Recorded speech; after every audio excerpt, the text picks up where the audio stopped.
Hey, how's it going, Pop-Up Camper family? Welcome back to It's Poppin'. So I had every intention today of filming a completely different video, and as you can see, it is snowing out. These are some actually pretty big flakes. So I thought, why not kick on the furnace, A, make sure it's working, and B, get some extra heat in the pop-up while I'm filming the other video. And unfortunately, the heater won't work, it won't kick on, it won't do anything. Wow, this snow is crazy. So let me show you what's going on.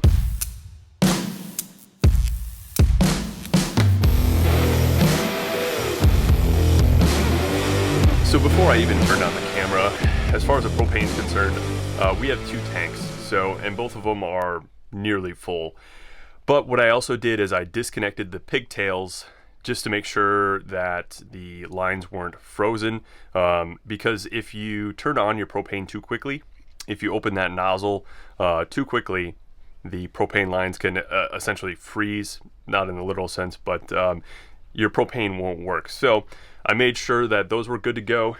And then of course, you can also come over to the stove here, and I'm gonna light this up to make sure our propane is flowing, at least to this appliance.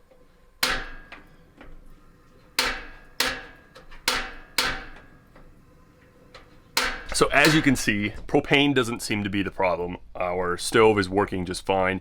And of course we have 12-volt power, right? So those two things, as far as getting the furnace to work, are what you need. You need 12-volt to run the fan, and then of course propane that needs to be ignited to heat up. So I think I can rule those two, issues out as being possible issues that might be the cause of our furnace not heating. So with that being said, let's kick on our furnace and see what happens here.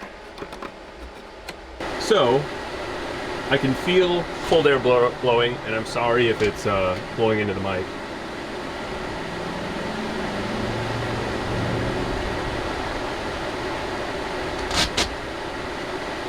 And I think it already tried to ignite once.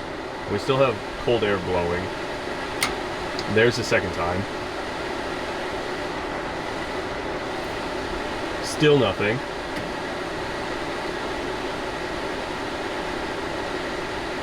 I'm sorry if this is boring, but I want you guys to see what is happening in real time with our furnace. Still cold air. And that's the third time.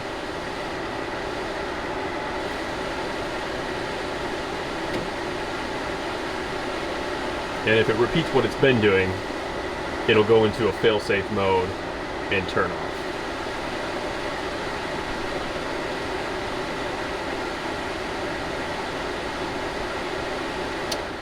And there it goes. So let's open up our furnace here and see if we can figure out what's going on.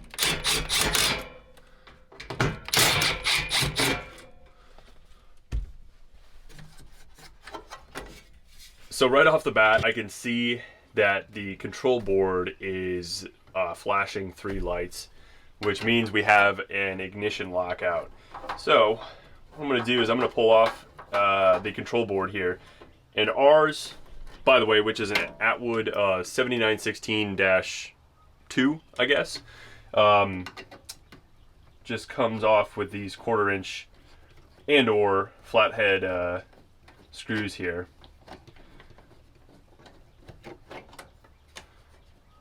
Which then reveals the control board. So with any pop-up camper furnace, or RV furnace for that matter, there's a few components that commonly go bad.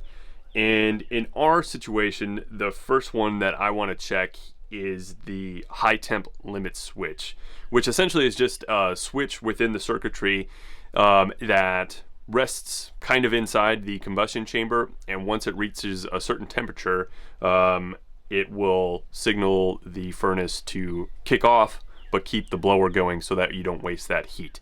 So let's check that thing first. So the easiest way to see if your high limit switch is working and in proper order is to take a voltmeter here, switch it over to like the audible ohm setting, and then take your two prongs and touch it to the metal parts of the high limit switch, and when you get that audible plus the readout of 0, it means that high limit switch is in good working order. It's important to note, of course, that the furnace needs to be cold, which in our case, of course it is, because it's not working. So if you do have a bad limit switch, it's really easy to remove. All you need is a small square drive bit, and essentially it's plug and play, but I'll show you how to take it out. It's good also to just like take a look behind it and make sure it's not dirtied up, or if you have pets, full of hair. So next up on the common components that can break within a furnace is called the sail switch. Now the sail switch is located within the blower of the furnace, and it's aptly named because when the blower turns on, it will catch that sail and turn that switch on, I believe. Don't quote me on that. But essentially it says, hey, furnace, there's air circulating through your blower now, and it is purging out any combustibles, and it is safe to turn on. It's essentially a safety feature. Now, the reason I know our sail switch is okay is because, and I was unable to replicate this on camera while I was troubleshooting it before, but the reason it's not the sail switch is because our furnace was actually turning on and pumping out heat for about 5 or 10 seconds before then turning off. So I know that the furnace, at least in some magical configuration it was in, it was saying, hey, it's okay to turn on. So the sail switch is okay in our pop-up, and I'm glad it is, because that's probably one of the harder components to replace. It's not like a easy access from the front here, at least in our furnace's configuration. So the next component, which actually from my reading doesn't fail that often, but it's worth mentioning just so you know what it is. But it's located right here in our furnace, and it's got this, it's got the white and of course the, I don't know, wire running to it, but that's the igniter that goes into the combustion chamber that of course ignites the gas once, you know, the furnace tells the propane to continue into the combustion chamber. So the next thing I want to check, and I have a sneaking suspicion that this is the culprit, is going to be the fan board or control board for the furnace, which essentially is the brains of the unit. Now, like I said before, because we had two kind of problems that going on with the furnace. First, it would kick on and blow hot air for 5 to 10 seconds, and then after troubleshooting it for a while, the blower would kick on, but I wouldn't get ignition at all, no hot air whatsoever. So that's kind of why I thought it might be the control board. I made sure I took photos of how all these wires connect in here before I'm disconnecting them, but it's essentially just four things that need to be disconnected. So we can get that out of here, and then we can disconnect our board from our cover piece of plastic here. So because we know it's not our limit switch, and I believe our sail switch is working, and it's unlikely it's the ignition, the first thing I got was this Dinosaur Electronics, it's called the Fan 50 Plus pins control board or fan control. As you can see, it looks almost identical to the OEM fan board, which, if you have the exact same furnace that we do, let's see if I can get this to focus, but we have the Hydroflame 33488, which, fortunately for us, the Dinosaur Fan 50 is an exact drop-in replacement. It's got the exact connectors that we need. So 1, 2, 3, and 4 for the power and the blower. So what I'm going to do is drop this essentially in the exact same spot that our old control board was in, and we'll see if our furnace fires up. All right, let's see if I can remember how all these go. Well, this one is self-explanatory. This goes on the pins, and then the wire that's running to our igniter goes to this guy. And then, let's see, these are labeled blower and power, blower being on our left, so that runs back to the blower there. And then this wire coming from up top where our switch is should be the power. So let's plug those in. Make sure they're tight, and then we will turn on our switch. And our gas is still on, so let's kick on our power, pop up the thermostat a little bit, And I can already hear, oh, clicked on.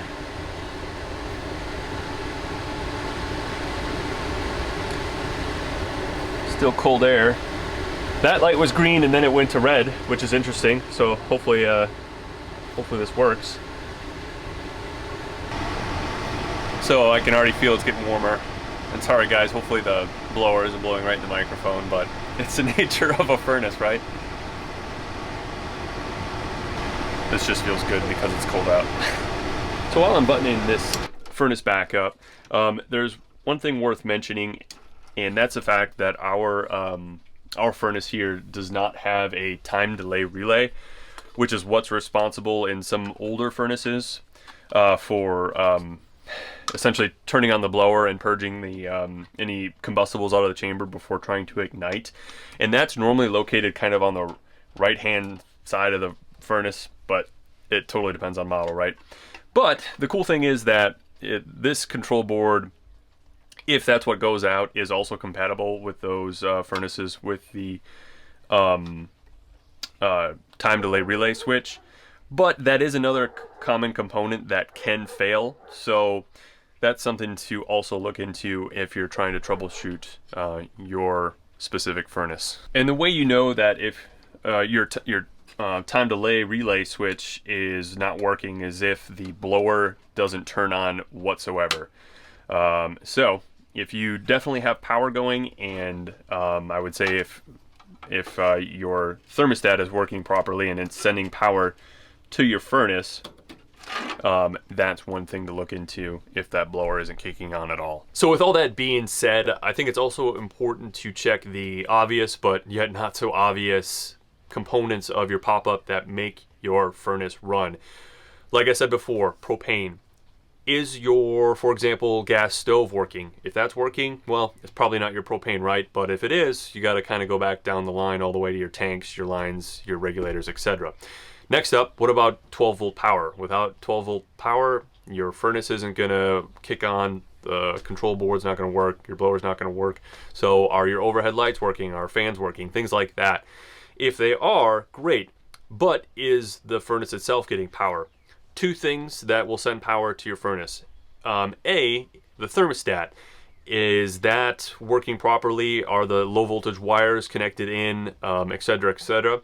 Next up, and this one isn't so obvious, but a lot of furnaces have a switch kind of hidden inside of them under the cover. So maybe you forgot to turn that on after last season, or perhaps it's a new pop-up camper and the old owners, previous owners, switch that off. So there's probably a switch in there. So if there's no power, check for those two things. But going beyond that, I would check those common failure points for these furnaces: the high limit switch, the sail switch, and in our case, the fan control board. So kind of sucks it was an $80 fix, but I guess not too bad in the grand scheme of things, considering a new furnace is probably, I don't know, $300, $400, $500. So not too bad, and it was really an easy fix, I should say. I didn't have to dig in there to get to the sail switch and things of that nature. So overall, pretty happy with the outcome. And with all that being said, hopefully we see you in the next video. If not, hopefully we see you out there camping.